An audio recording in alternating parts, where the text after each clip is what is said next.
మాజీ మంత్రి జనసేన పార్టీ నాయకుడు బాలినేని శ్రీనివాసరెడ్డి మీడియా సమావేశం ఏర్పాటు చేశారు.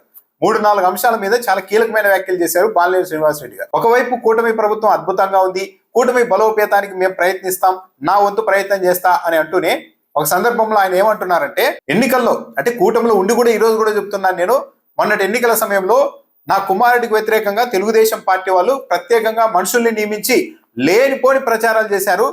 ఇప్పుడు నేను చంద్రబాబు నాయుడు గారికి కూడా లేఖ రాశాను, వాటన్నింటి మీద ఆరోపణల మీద దర్యాప్తు చేసి నిజాలు తేల్చండి అని కూడా నేను కోరాను. ఆ రోజు నా కుమారుడి మీద ఏ ఏ ఆరోపణలు అయితే చేశారో ఇప్పుడు అదే పనుల్ని వీళ్ళు చేస్తూ ఉన్నారు, అంటే తెలుగుదేశం పార్టీ వాళ్ళు చేస్తూ ఉన్నారని డైరెక్ట్ గా బాలినేని శ్రీనివాసరెడ్డి గారు మాట్లాడుతూ ఉన్నారు. ఇప్పుడు ఒకవేళ కూటమిలో చేరినా కూడా ఇప్పుడు కూడా చెప్తున్నాను, నేను ఎలక్షన్ ముందుల మా కుమారుడి మీద రకరకాలుగా ప్రచారాలు మనుషుల్ని పెట్టి ప్రచారాలు చేశారు. నాకు అపోజిషన్ వాళ్ళు ఆ రోజు టీడీపీ అపోజిషన్ ఉంది. అప్పుడు మేము ఏం చేయకపోయినా మా మీద ప్రచారం చేశారు. మా మీద ఏ ప్రచారం చేస్తున్నారో ఆ పనులు ఇప్పుడు చేస్తున్నారు. దండం. అంటే ఆ రోజు ఏం ప్రచారం చేశారు? బాలినేని శ్రీనివాసరెడ్డి కుమారుడు కబ్జాలు చేస్తాడు, భూములు ఆక్రమిస్తున్నాడు, దౌర్జన్యాలు చేస్తున్నారు, రకరకాల లేనిపోయిన ఆరోపణలన్నీ కూడా చేశారు. నిజమే. మరి అదే పనులు ఈరోజు తెలుగుదేశం పార్టీ నాయకులు చేస్తూ ఉంటే ఇంకా అంతకుమించి అరాచకం ఏముంటుంది? అవన్నీ చేస్తూ ఉన్నా సరే నేను కూటమి బలోపేతానికి ప్రయత్నిస్తానని బాలినేని శ్రీనివాసరెడ్డి గారు ఎలా చెప్తున్నారు? రేపు ప్రొద్దున వచ్చే ఎన్నికల్లో మళ్ళా తెలుగుదేశం పార్టీ టికెట్ ఇదే తెలుగుదేశం పార్టీ నాయకులకు ఇస్తే అక్కడ వాళ్ళ గెలుపు కోసం కూడా బాలినేని శ్రీనివాసరెడ్డి ప్రయత్నిస్తారా?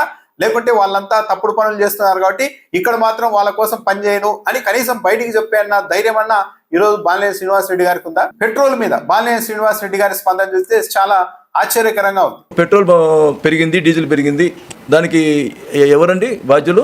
చంద్రబాబు నాయుడు గారా, పవన్ కళ్యాణ్ గారా? కేంద్రం కదా పెంచింది. దానికి ధర్నాలు చేస్తారు. ఎలా చేస్తారు? చంద్రబాబు పెంచాడు, పవన్ కళ్యాణ్ పెంచారు అని మాట్లాడతారు. పైన కేంద్రం పెంచిందని ఒక మాట మాట్లాడారు. అంటే ఏంటి? ఒకప్పుడు జగన్మోహన్ రెడ్డి గారు సోనియా గాంధీ ఎదిరించి పార్టీ పెట్టాడు అని చెప్పి ఏదో పొగిడారు. ఈరోజు కేంద్రం గురించి ఒక మాట మాట్లాడడానికి ధైర్యం లేదు. సోనియా గాంధీని ఎదిరించారని అదేదో ప్రచారం చేసుకోవడం కాదు. నిజంగానే సోనియా గాంధీని ఎదిరించారు. ఈ దేశం మొత్తం చూసింది. కేసులు పెట్టారు, జైలుకు పంపారు. అయినా కూడా ఎక్కడా తగ్గకుండా జగన్మోహన్ రెడ్డి నిలబడ్డారు. చివరకు కాంగ్రెస్ పార్టీ ఏపీలో అడ్రస్ లేకుండా పోయింది. అది చరిత్రలో అదేదో ఊహాజనితమైంది కాదు, అది చరిత్రలో నిరూపితమైన అంశం. బాలినేని శ్రీనివాసరెడ్డి గారు ఆ తేడాన్ని మర్చిపోతున్నారు.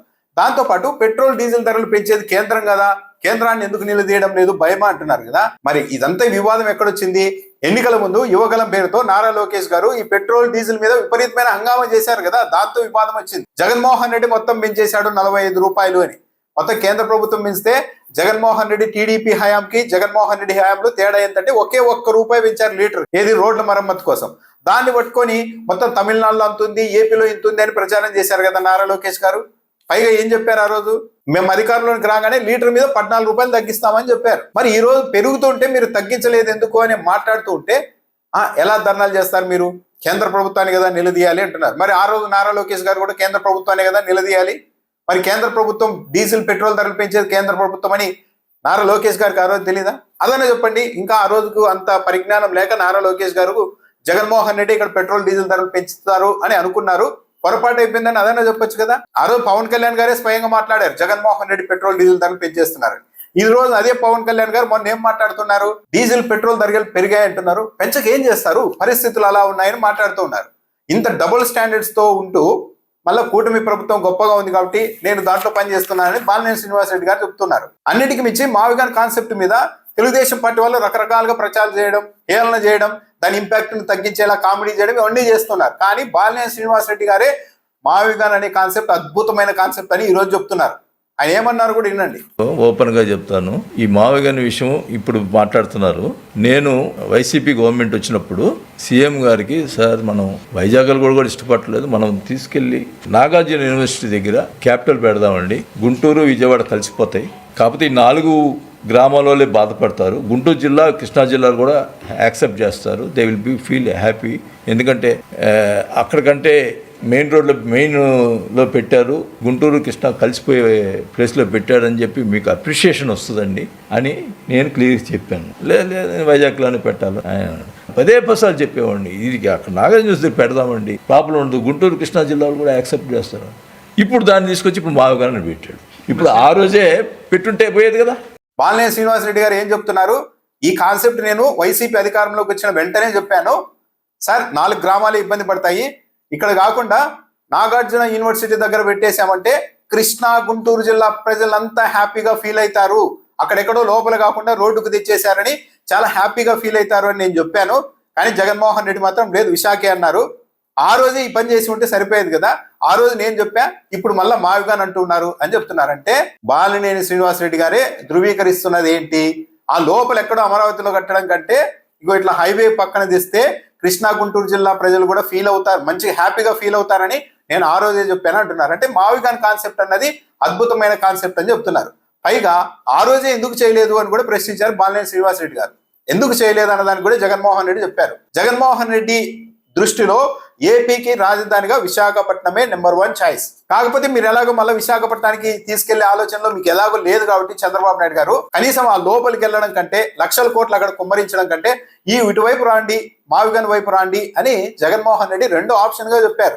నిజానికి రాష్ట్రం విడిపోయిన వెంటనే విశాఖపట్నాన్ని రాజధానిగా ఆంధ్రప్రదేశ్ ఎంపిక చేసుకొని ఉంటే ఈరోజు ఏపీ పరిస్థితి ఇంకో లెవెల్లో ధీమాతో ఉండేది. విశాఖపట్నాన్ని పోగొట్టారు, సరే ఆ ఆప్షన్ వదిలేయండి, కనీసం సెకండ్ ఆప్షన్ గా ఆ లోపలికి తీసుకెళ్లి లక్షల కోట్లు పెట్టడం కంటే ఈ పక్కకు రండి, ఒక 10-15 కోట్లతోనే మొత్తం రెడీ అయిపోతుందని జగన్మోహన్ రెడ్డి చెప్పారు. అందుకు మావిగన్ కాన్సెప్ట్ ని ఈ రోజు ప్రతిపాదించారు. బాలినేని శ్రీనివాసరెడ్డి గారు నేను ఆ రోజే చెప్పాను ఈ మావిగన్ కాన్సెప్ట్ అంటున్నారు. ఆయన కూడా ధృవీకరిస్తున్నారు ఈ కాన్సెప్ట్ వల్ల, ఇలాంటి ప్రతిపాదన వల్ల కృష్ణా గుంటూరు జిల్లా ప్రజలు కూడా హ్యాపీగా ఫీల్ అవుతారని నేను ఆ రోజే చెప్పాను అంటున్నారు. మరి ఈ రోజు హ్యాపీగా ఫీల్ గారా?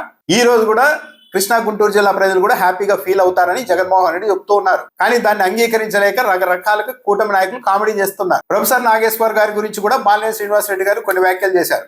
నాగేశ్వర్ గారు, నేను మీ దగ్గరకు వస్తాను పర్సనల్ గా, వైఎస్ఆర్ కాంగ్రెస్ పార్టీ హయాంలో నేను చేరినప్పటి నుంచి ఏమేం జరిగాయో అన్ని విషయాలు మీకు చెప్తాను. మొన్న అమిత్ షా గారికి పవన్ కళ్యాణ్ గారికి మధ్య ఏదో జరిగిందని చెప్పారు కదా, అదే విధంగా నేను వచ్చి మీకు అన్ని విషయాలు చెప్తాను, వాటన్నింటిని కూడా మీరు విశ్లేషిస్తారా అని చెప్పారు. బాలినేని శ్రీనివాసరెడ్డి గారు వైఎస్ఆర్ కాంగ్రెస్ పార్టీలో ఉండి వెళ్ళి ఇదిగో మా పార్టీలో ఇలా జరుగుతున్నాయి అని చెప్పి ఉంటే ప్రొఫెసర్ నాగేశ్వర్ గారు విశ్లేషించి ఉండేవారు, సొంత పార్టీ నాయకులు ఇలా చెప్తున్నారంట అని. కానీ జగన్మోహన్ రెడ్డి మీద ద్వేషం పెంచుకొని బయటకు వచ్చేసి జగన్మోహన్ రెడ్డి మొత్తం అది చేశాడు ఇది చేశారని ఈ స్థాయిలో ఆరోపణలు చేస్తున్న బాలినేని శ్రీనివాసరెడ్డి గారు, మీరు ప్రొఫెసర్ నాగేశ్వర్ గారి దగ్గరికి వెళ్ళి కూడా నిజాలు చెప్తారన్న గ్యారెంటీ ఏమి? మీరు వైసీపీలో ఉన్నప్పుడు చెప్పి ఉంటే ఏదో జరుగుతుంది అనుకోవచ్చు. ఈరోజు జనసేన పార్టీ నాయకుడుగా ఉండి మీరు ప్రొఫెసర్ నాగేశ్వర్ దగ్గరికి వెళ్ళి వైసీపీలో జరగనివన్నీ జరిగినట్టుగా చెప్పారన్న గ్యారెంటీ ఏంటి? ఎక్కడుంది విశ్వసనీయత?